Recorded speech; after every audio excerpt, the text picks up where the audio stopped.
This video contains a truth that has changed many people's lives. If you have ever felt stuck, please leave a comment in the comment section. Have you ever stood in front of the mirror and thought, where did the years go? You still feel young in your heart, but your body doesn't always keep up, does it? Maybe it's harder to get up in the morning. Your joints creak a bit more than they used to. And your energy, well, some days, it just isn't there. But here's the thing, aging doesn't have to mean slowing down. And it certainly doesn't mean giving up on feeling good, feeling great every single day. Believe it or not, there are people well into their 90s and even past 100 who still get up with a spring in their step, a smile on their face, and a real joy for life. What's their secret? It's not a magic pill. It's not perfect genetics. It's simple, everyday habits that anyone can start, yes, even at 60, 70, or beyond. So if you've ever wondered what it really takes to live a long, vibrant, healthy life and not just exist, but thrive, then you're in the right place. In this video, we're going to talk heart to heart about 7 powerful habits that can help you live well into your 90s and still feel like you're in your prime. No gimmicks, no complicated routines, just practical, proven steps you can take to add years to your life and life to your years. And I want to say this right up front, your health matters. Your story matters. If you're dealing with medical issues or challenges, I want you to feel heard.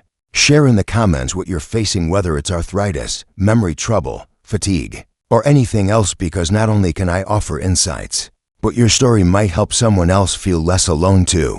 Now, let's dive into the first habit, and it's probably not what you expect. Let's talk about purpose. I know, we usually jump straight into diet or exercise when we talk about longevity, but the real fuel for a long, joyful life begins inside. The longest living people in the world, from Japan to Italy to Costa Rica, all have one thing in common. They wake up every morning with a reason to live. Whether it's caring for their grandchildren, tending to a garden, volunteering, or simply sharing meals with friends, they have something to look forward to. When you wake up and feel needed, when you know your life still has meaning, that's powerful. It affects your hormones, your heart rate, even your immune system. I've seen patients in their 70s come alive again just by finding a new hobby or a small role in their community. It doesn't have to be grand. You don't need to write a novel or save the world. Maybe you knit blankets for newborns at the hospital. Maybe you walk your neighbor's dog. Maybe you just share stories with your family that keep your legacy alive. Whatever it is, let it light you up from the inside. If you're sitting there thinking, I don't know what my purpose is anymore, that's okay. Start small. What makes you smile? What brings you peace? Who could use your wisdom? You still have so much to give, and the world still needs it. Now, once your heart and spirit are on board, your body's going to want to follow. And that brings us to the second habit, moving more, but in the right way. You don't need to run marathons. In fact, I'd say don't. The truth is, it's not about intense workouts or pushing your limits. It's about staying consistently active in ways that feel good. Daily movement keeps your muscles strong, your joints fluid, and your mind sharp. One of the best things I recommend: a morning stretch routine, just 10 minutes. Roll your shoulders, reach for the sky, gently twist your torso, loosen your hips. It gets the blood flowing, wakes up your body, and sets a calm, steady tone for the rest of your day. Then, get outside. Even if it's just a walk around the block or watering your plants in the yard. Natural light helps regulate your sleep. Movement helps digestion. And seeing your neighbors or waving to someone on the sidewalk, that's bonus health right there, because connection matters too, and we'll get to that later. Here's a little story for you. One of my patients, Evelyn, 84 years young, used to feel stiff and tired all day. She thought it was just old age. But when we started her on a simple movement routine, just 15 minutes of light stretches and a daily walk, she called me 2 weeks later and said, I feel like my old self again. Not younger, her true self. That's the power of gentle movement. And speaking of fuel, let's move into the third habit that keeps long-lived seniors feeling vibrant: eating real food. This one's near and dear to my heart because we often overlook just how much our meals impact the way we feel, not just physically, but mentally too. Think about it. Have you ever had a big, heavy lunch and then felt like napping for 3 hours? Or had something sugary and felt jittery, then sluggish. Now imagine eating in a way that gives you energy instead of taking it away. That's the idea behind what long-lived communities tend to eat. Lots of fresh fruits and vegetables, hearty beans, whole grains like oats and brown rice, and healthy fats like olive oil and nuts. Meat, sure, but in moderation. Sugar, they enjoy it, but as a treat, not a daily habit. One tip I always share: eat colorful meals. The more natural color on your plate, greens, reds, oranges, purples, the more nutrients you're giving your body. And drink water, more than you think. Sometimes fatigue, confusion, or even joint pain can trace back to simple dehydration. So keep a glass nearby. Make it a habit. And I want to say this loud and clear: eating healthy doesn't mean giving up the foods you love. It just means finding balance. If you love pasta, great, just add veggies and use a smaller plate. If dessert makes you happy, go ahead, just make it special, not routine. Because at the end of the day, food should nourish your body and your soul. Now that we've touched on the power of purpose, the magic of daily movement, and the joy of real, nourishing food, we're just getting started. Because there are still more habits to uncover, ones that can add years to your life, and life to your years. Let's keep going.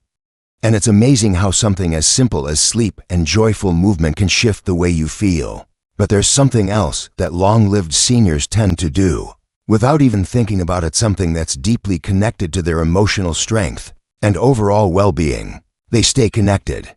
Longevity isn't just about what's happening inside your body, it's also about what's happening in your heart. Some of the healthiest people I've met in their 80s and 90s have something beautiful in common. They have people to talk to, laugh with, check in on, and feel needed by. Whether it's family, friends, neighbors, or even the folks they chat with at the grocery store, they nurture connections. Not because they have to, but because it fills them up.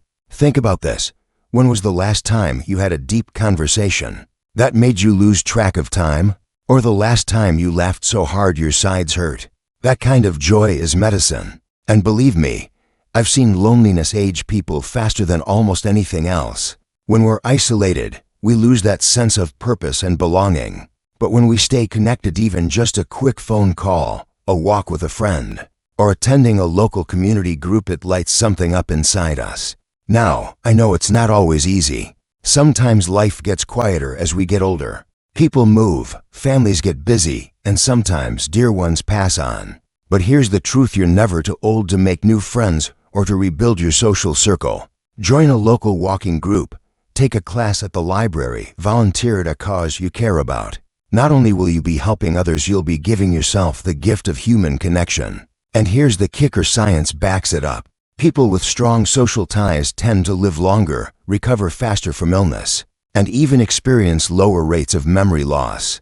So even if you're more introverted, make space for one or two trusted relationships. That's all it takes to feel seen, supported, and alive. Which brings me to something many long-lived people practice every day. Whether they realize it or not, they keep learning. That's right, mental exercise is just as important as physical movement. And the best part? It doesn't require a gym membership or a textbook. See, your brain loves to be challenged. It thrives on curiosity. Reading a new book, learning a new card game, watching a documentary, or even trying to memorize a poem, these aren't just hobbies. They're fuel for your mind.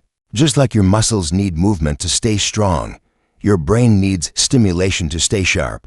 And this isn't about cramming facts like we did back in school. It's about engaging your mind in ways that feel good. Take up painting. Learn to play an instrument. Explore a new language. Even just a few phrases can light up parts of your brain you haven't used in years. Every time you stretch your thinking just a little, you're giving yourself a powerful gift: the ability to stay mentally agile and emotionally alive. What I've noticed in my years of working with older adults is that the ones who seem most vibrant, who seem to glow from within, they're always discovering something. They don't accept the idea that aging means slowing down mentally. They wake up curious. They stay interested, and that interest gives them energy. Now, if you've ever said, "It's too late for me to learn something new," let me lovingly challenge that. I've seen a 92-year-old woman take her first computer class and start emailing her grandkids. I've seen a 78-year-old man pick up watercolor painting and go on to teach a class. It's never too late. The only thing that ages faster than the body is the mind if we let it sit idle. And here's where the magic happens. When you combine connection with curiosity, life opens up. The people you meet, the things you learn, the confidence you build, it all feeds into your sense of purpose. Purpose. That's another habit I want to share with you. And it's probably one of the most powerful of them all.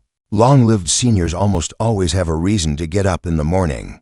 It might be taking care of a pet, tending to a garden, writing in a journal, or even just making sure the birds in the backyard have food every day. That little sense of responsibility, that feeling that someone or something depends on you, it matters more than you might think. Purpose doesn't have to be big or world-changing. It just has to be yours. What lights you up? What makes your eyes sparkle when you talk about it? Maybe it's your grandchildren. Maybe it's your faith. Maybe it's helping others through your lived wisdom. That purpose, that reason to keep going, is what adds color to your days and strength to your body. I once had a patient, 88 years old, who got up every morning to bake muffins for his neighbors. That was his thing. Rain or shine, his oven was on by 6 a.m. He told me, "I don't know if these muffins are keeping them healthy, but they're keeping me alive." He wasn't wrong. Purpose fuels resilience. It makes aches easier to bear and worries easier to face. When you feel like you matter, like your day means something, that's when health becomes more than numbers on a chart. That's when it becomes vitality. So if you're sitting there wondering where to begin, start small. Ask yourself, what can I do today that makes me feel useful? It doesn't have to impress anyone. It only needs to fill your cup. Let's keep this going, because there's still so much more to explore together. Because the moment you rediscover your sense of purpose, everything else starts to shift. You carry yourself a little taller. You move through your day with a little more intention. And that brings us right into another habit I've seen over and over in seniors, who not only live longer but live better. They eat like their bodies still matter. And believe me, they do. Now, I'm not talking about some strict diet with rules and restrictions that make you feel like life has lost its flavor. Quite the opposite, actually. The seniors I've worked with who seem to glow from the inside out, they eat with joy, not guilt. They know their bodies are still listening, still responding to what they're given. And they choose food that nourishes without punishing. You don't have to count every calorie or follow the latest trendy meal plan. What really matters is consistency and care. Think color. Think balance. Think about how you feel after you eat, not just during. Simple meals made with whole ingredients, vegetables, fruits, healthy fats, lean proteins, whole grains. These aren't just good ideas, they're time-tested truths. And don't fall for the myth that your metabolism is too slow or your body too old to benefit. Every bite you take is still an investment. Even swapping one processed meal a day for something fresh can make a difference in your energy, your digestion, your mood. One of my longtime patients, she's 90 for now, once told me, "I don't eat for my age. I eat for my day." That stuck with me. Because your day is what you have right now. Not last year. Not 20 years ago. Today. And if you feed your body like you still expect it to carry you far, you'd be amazed what it can do. I've seen people reverse chronic bloating, gain steadier energy, sleep better, and even reduce inflammation, all by making small shifts toward more mindful eating. A handful of nuts instead of chips, more water instead of sugary drinks, cutting back on added salt and adding in herbs and spices instead. It's not about depriving yourself. It's about supporting yourself. And while we're talking about things that make a bigger difference than you think, I have to mention this one: attitude. The way you talk to yourself matters more than people realize. Seniors who live long and feel well, they don't deny the hard stuff. They're not pretending life is always easy, but they choose to see the good. They choose to keep showing up with hope, with humor, with a bit of light in their eyes. Your mindset can be your medicine, or it can be your cage. I've met people in their 70s who acted 100. And I've met people in their 90s who could pass for 65, not because of genetics, but because of their spirit. They believed in possibility. They didn't waste time feeling sorry for themselves. They kept laughing, kept learning, kept moving forward, even when life got hard. If you're someone who wakes up and thinks, "I'm too old to," I want you to catch that thought. Replace it with, "What can I still do today?" That shift, that single sentence, can change your entire outlook. I've seen it happen. A woman who hadn't danced in years took up Zumba in her 80s. A man who lost his wife, after 50 years, found healing through volunteering at a local school. Not because they ignored their pain, but because they didn't let it define the rest of their story. And that's the habit I believe ties all of this together. Never stop writing your story. The people who live long, fulfilling lives don't close the book on themselves. They keep adding chapters. They stay open to new experiences, even small ones. A new recipe, a new walking path, a new neighbor, a new way of thinking. You're not done. You're evolving. And every choice you make, every moment you claim with care and curiosity is part of that evolution. So today, maybe you stretch a little further. Call an old friend. Try a new fruit. Let yourself laugh a little louder. Take 5 minutes to breathe and be present in your body. These aren't just habits. They're declarations. They say, I'm still here. I'm still living. I still matter. I've spent over 3 decades walking alongside patients of all ages. And I can tell you this with full confidence, living to 90 and feeling good isn't just about good genes. It's about how you live, how you love, how you show up for yourself day after day. So take a moment. Ask yourself, what kind of life do I want to build from here? You are the author. You hold the pen. No matter where you are on your journey, there's still room for joy, still time for change, still a reason to smile at what's ahead. Keep going. You're stronger than you think. You're wiser than you know. And you're never, ever too old to feel better than you ever thought possible. And sometimes, the most life-changing habits aren't about doing more but about doing less of what weighs us down. Let's talk about stress. Not the kind that gets your heart racing during a thriller movie, but the chronic, quiet kind. The one that shows up in tight shoulders, shallow breathing, poor sleep, and constant worry. I've seen it steal years, joy, and energy from people who otherwise seemed perfectly healthy. And I've seen what happens when someone learns to let it go. Their face softens, their sleep deepens. They begin to feel lighter, not just in their body, but in their spirit. Long-lived seniors, those ones who still laugh easily and walk with a calm rhythm. Most of them have learned the art of releasing stress, not because they've had easier lives, but because they've developed the tools to navigate it. They breathe through it. They talk about it. They don't carry it alone. One of the most powerful things you can do for your health at any age is give yourself permission to rest, to pause, to say no without guilt, to take that walk without a destination, to sit with a cup of tea and just be. We live in a culture that often confuses busyness with value. But the seniors who truly thrive, they know the power of stillness. Some of them meditate. Others pray. Some garden or knit or sit by a window and let the sun touch their face. They have quiet rituals that help them return to themselves. You don't need an app or a class to start. Just start noticing your breath. Start tuning into what helps you feel grounded. Start saying, this moment is enough. And finally, this may surprise you, but one of the most overlooked habits I've seen in long-lived seniors is connection. Simple, human connection. The kind that doesn't require technology or big plans. Just heart. Just presence. I've met patients who lived well into their 90s, and when I asked them what kept them going, they didn't talk about vitamins or supplements. They talked about their weekly phone calls with their daughter, their morning chats with a neighbor, their bridge club, their walking group, their choir, their dog. It's easy to isolate as we age. Friends move. Loved ones pass. Bodies slow down. But the heart never loses its hunger for belonging. It's never too late to reach out.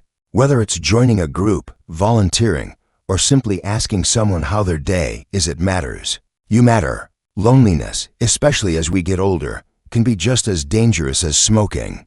But the good news is, you don't need 100 friends. Even one meaningful connection can extend your life, lower your blood pressure, and lift your spirits. So if you're listening right now and thinking, but I don't know where to start here. Start with a comment. Tell me how you're doing. Share something you're struggling with or something that's helped you. This is your space too. You never know who might feel encouraged just by reading your words, because that's what this is really about. Not just adding more years to your life, but more life to your years. You've heard a lot today, and maybe you're feeling inspired, maybe a little overwhelmed. That's okay. Take a breath with me right now. In through your nose and out through your mouth. This is where change begins, not with pressure, but with presence. You don't have to overhaul your whole life overnight. You just have to take the next kind step. Drink more water today. Go for that short walk. Reach out to someone you've been thinking about. Swap out one processed food for something fresh. Rest without guilt. Laugh at something silly. Sit in silence. Say, I'm proud of myself for still trying. Because you should be. Every effort you make toward your well-being is an act of courage, of self-love, of choosing life again and again. And here's the truth I hope you carry with you long after this video ends. Your best days are not behind you. They're not lost. They're not out of reach. They are possible, and they are yours to create. No matter your age, your setbacks, your aches, or your regrets, there is always room for healing, always room for growth, always room for joy. You are not too old. It is not too late, and your story is far from over. So take that next deep breath, feel your feet on the ground, and remind yourself, I am alive. I am here. I still get to live this life. If this video touched you in any way, I'd love to hear from you. Leave a comment below, share your thoughts, your experiences, or even your questions. Let's keep this community strong and supportive. And if you haven't already, go ahead and hit the like button. It helps more people just like you find these messages. Subscribe to the channel if you want more content on staying healthy, active, and empowered at every age. Here's to you, to your strength, your wisdom, your beautiful, evolving journey. Here's to living well into your 90s and beyond and feeling better than ever doing it. You've got this. You always have.